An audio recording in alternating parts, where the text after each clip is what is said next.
अब बात कृष्ण जन्मभूमि ईदगाह मस्जिद विवाद की। मथुरा को लेकर हिंदू पक्ष का दावा है कि यहां पर श्री कृष्ण जन्मस्थान मंदिर को तोड़कर ईदगाह मस्जिद का निर्माण करवाया गया। कल इस पर दायर याचिका पर कोर्ट अपना फैसला सुनाएगा, लेकिन उससे पहले मौलानाओं का भड़काऊ टेप शुरू हो चुका है। ये मौलाना भगवान श्री कृष्ण श्री राम के नाम पर जो कुछ कह रहे हैं, जैसी अफवाहें फैला रहे हैं, इसे देखकर आप दंग रह जाएंगे। पहले हेडलाइन देखिए, बड़े बड़े बोल्ड अक्षरों में लिखा है, कृष्ण भगवान भी मुस्लिम थे। सभी पंडितों ने कहा। श्री श्री रविशंकर महाराज की फोटो लगाई गई है, उनके पीछे सांसद साक्षी महाराज की फोटो लगी है, साइड में मौलाना जर्जिस अंसारी की तस्वीर है। इस फोटो का टेक्स्ट देखिए, सवाल पूछा है, कृष्ण जी नमाज पढ़ते थे? भगवान कृष्ण की तस्वीर लगाई गई है और मौलाना जर्जिस अंसारी की फोटो है।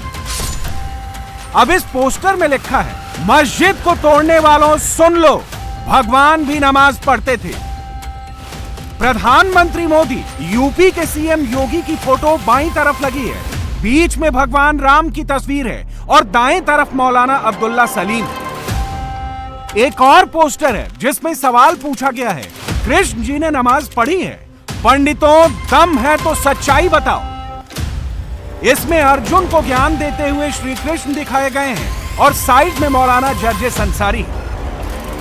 जब से ज्ञानवापी देश का सबसे बड़ा मुद्दा बना, ज्ञानवापी मस्जिद में मंदिर होने के सबूत मिले हैं। जब से मथुरा में श्री कृष्ण जन्मभूमि का मुद्दा उठा है, मौलानाओं की हेट स्पीच शुरू हो गई है। मुस्लिम व्हाट्सएप ग्रुप में, सोशल मीडिया में, यूट्यूब में मौलानाओं के खास वीडियो वायरल हो रहे हैं। कुछ नए वीडियो हैं, कुछ पुराने हैं, जिसमें मौलाना भगवान कृष्ण को इस्लाम से जोड़ रहे हैं। मौलाना दावा कर रहे हैं, भगवान राम ने हनुमान को नमाज पढ़ना सिखाया, भगवान कृष्ण ने भगवान गीता में अर्जुन को नमाज का पाठ सिखाया। श्रीमद् भागवत गीता का 6वां अध्याय उठाओ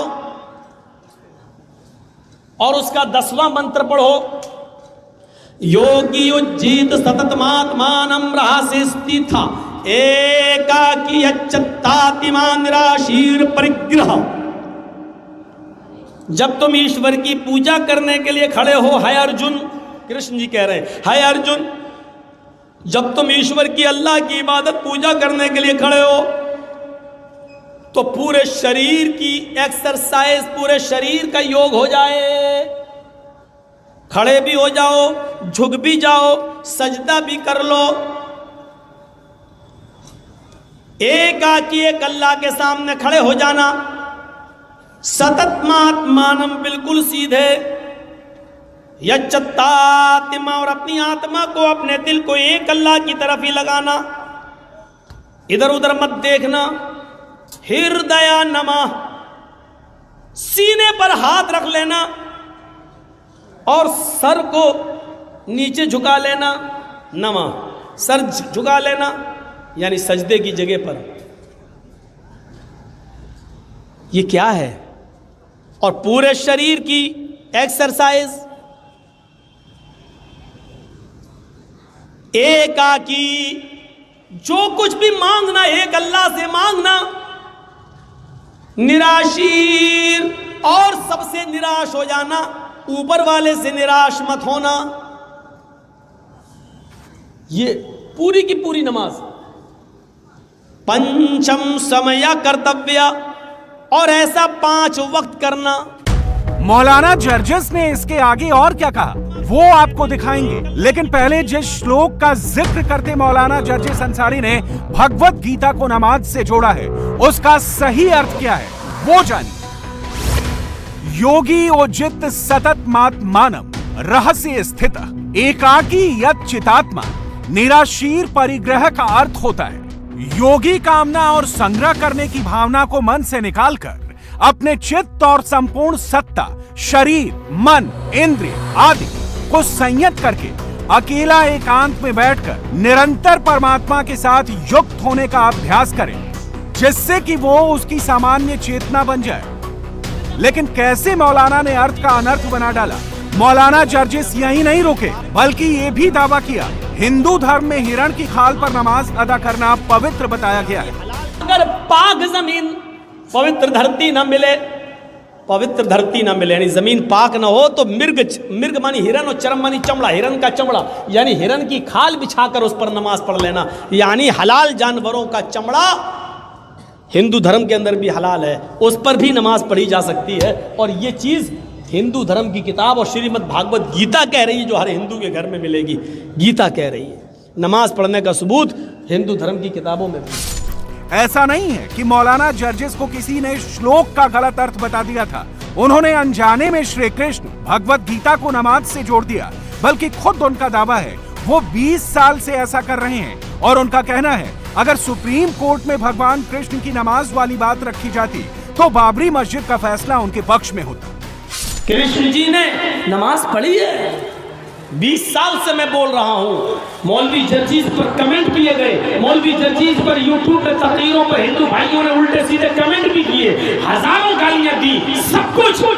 लेकिन याद रखना, उन्होंने गालियां दी, गलत कमेंट किए, ये सब कुछ किया, लेकिन आज तक 20 साल से हम तकरीरें कर रहे हैं, किसी ने हमारे हवाले को रामायण और गीता के श्लोक को गलत साबित नहीं किया कि ये गलत है। हिंदू धर्म के अंदर भी कोई ना कोई नबी आया है, इसीलिए हिंदू धर्म की किताबें भी नमाज की पुष्टि करती हैं। श्रीमद् भागवत गीता उठाओ और उसका 6वां अध्याय उठाओ तो कृष्ण जी भी 5 वक्त की नमाज पढ़ते हुए नजर आते हैं। अफसोस तो यह है कि कृष्ण जी की नमाज और उसके तरीके को वेदों और पुराणों की रोशनी में अगर सुप्रीम कोर्ट में पेश किया जाता तो शायद बाबरी मस्जिद का फैसला वो नहीं होता जो आज हमारे सामने और हमें देखने को मिल रहा है। ज्ञानवापी में क्या छिपाया गया था, क्यों ज्ञानवापी में सर्वे रोका जा रहा था, उसका सच सामने आ गया। मथुरा में ईदगाह का सच सामने ना आए, इसलिए मौलानाओं ने प्रोपेगेंडा शुरू किया है। अपनी तकरीरों में भगवान श्री कृष्ण का जिक्र शुरू कर दिया है। मौलाना जर्जिस तो श्री कृष्ण के भगवान होने पर सवाल उठाने लगा है। कृष्ण जी इंसान थे और कृष्ण जी जंगल में सो रहे थे। और पढ़िए महाभारत, कृष्ण जी जंगल में लेटे थे। एक शिकारी शिकार खेलने के लिए गया और उसने हिरन को तीर मारा और उस तीर में जहर लगा हुआ था, जहर कि हिरन को लगेगा, जब तक उसके पास भाग के जाएंगे तब तक उसके जहर से वो मर जाएगा और हम उसको पकड़ के ले आएंगे और अपने यहाँ खा लेंगे। शिकारी हिरन का शिकार करने गया, उसने हिरन को तीर मारा लेकिन हिरन को तीर नहीं लगा।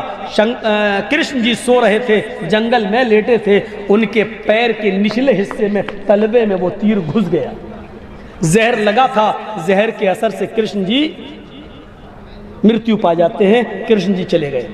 भगवान है कृष्ण जी और तीर में लगे हुए जहर के असर से मृत्यु पा जाते हैं। इंसान है लेकिन उनको भगवान का दर्जा देके क्या कह दिया गया, कृष्ण भगवान।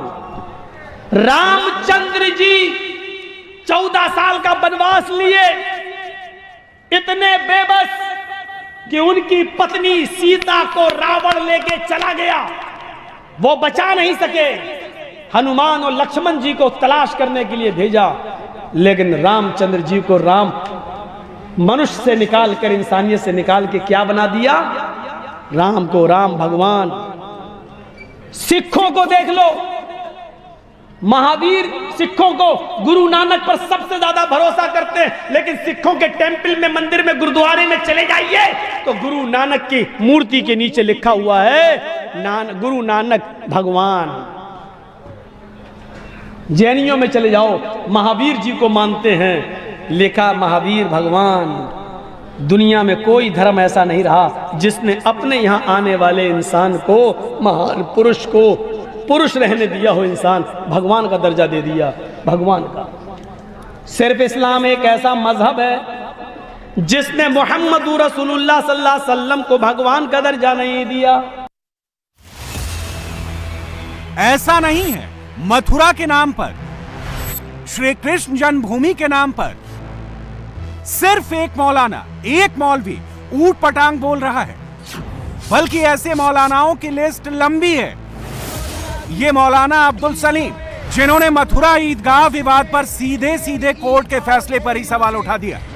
मथुरा की ईदगाह में, मथुरा की मस्जिद में कि ये भी ईदगाह और ये भी मस्जिद। यहाँ पर श्री कृष्ण जी नमूदार हुए, श्री कृष्ण जी पैदा हुए, इसीलिए यहाँ पर ये मथुरा की जो जामे मस्जिद है और मथुरा के अंदर जो ईदगाह है, जो मुस्लिम धार्मिक स्थल है, उन तमाम के ऊपर केसेस लादे जाएंगे। 5 साल तक केस चलेगा, 10 साल तक केस चलेगा और बिलाखिर फैसला उनके हक में होगा। बाबरी मस्जिद की फेवर में सारे प्रूफ थे, सब चीज था, सारी चीजें थी, मौजूद थी, लेकिन नहीं, चूंकि एक षड्यंत्र है, बातिल ताकत कुर्सी पर बैठे हुए। चले जाइए तो डीएम उनके मिजाज का, एसपी उनके मिजाज का है, ब्लॉक में बीडीओ उनके मिजाज का है, सीओ उनके मिजाज का है और डीओ उनका मिजाज का है, डीपीओ उनके मिजाज का है। मौलाना अब्दुल्ला सलीम अपने नाम के आगे चतुर्वेदी लगाते हैं। इनका दावा है इनको हिंदू धार्मिक ग्रंथों का पूरा ज्ञान है और रामायण में नमाज खोजते हैं। श्री रामचंद्र जी भी कृष्ण हनुमान को कहते हैं, दुनिया के लोगों, नमाज पर एतराज करने से पहले पढ़ लेना वाल्मीकि रामायण, रामचरितमानस, तुलसीदास की साफ लफ्जों में लिखा है, प्रथमादार का जीवा, नमाज देखकर तुम्हारे पेट में मरोड़ पैदा होता है तो नमाज का आदेश देख लो। श्री हनुमान जी की जिंदगी में, हनुमान हिरन करने वाले की जिंदगी में नेकी करने वाली जात थी। पूछा है गरोज के sir, how can I pray the God, कैसे खुदा की, परमात्मा की पूजा प्रार्थना करे? उन्होंने कहा वअमुर अहलका बिस्सलाति, जिंदगी का एक पाठ था। रामायण में 3 ही विषय, हनुमान,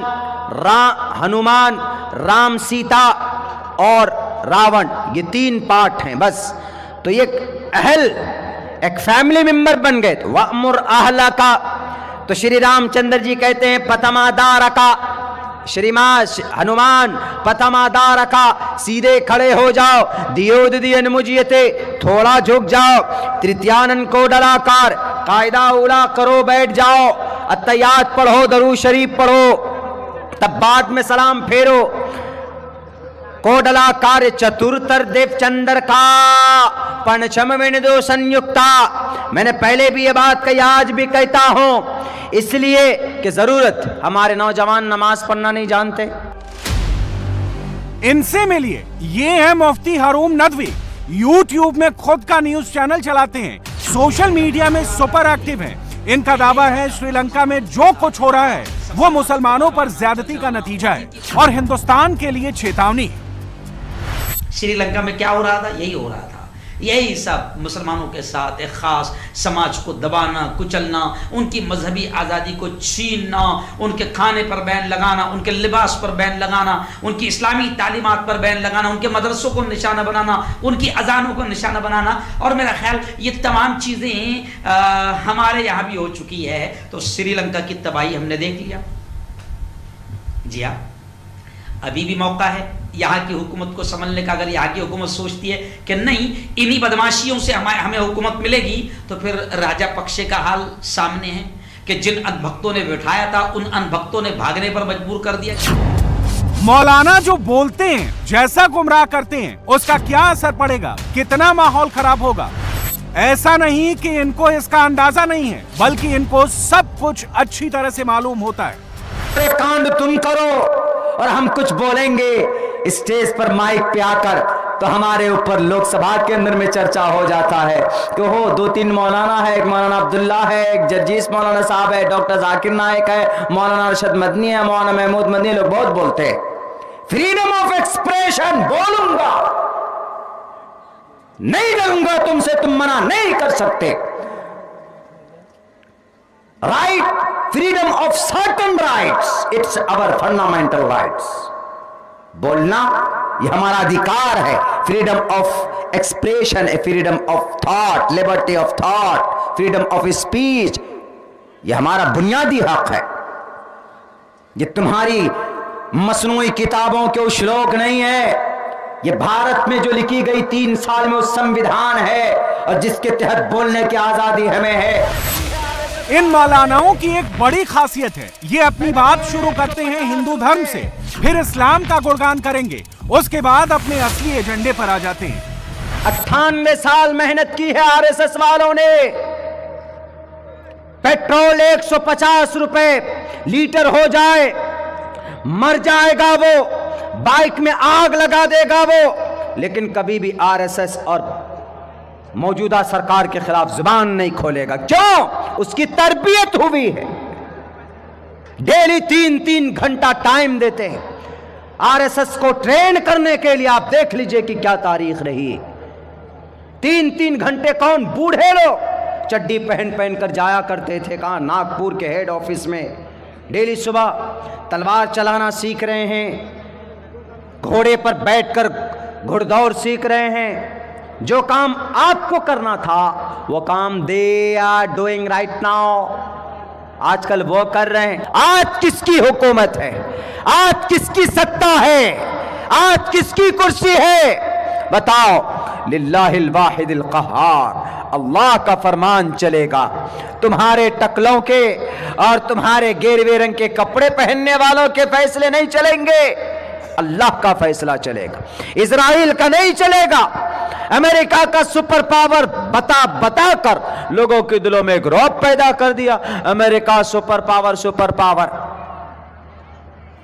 सुपर पावर अल्लाह है।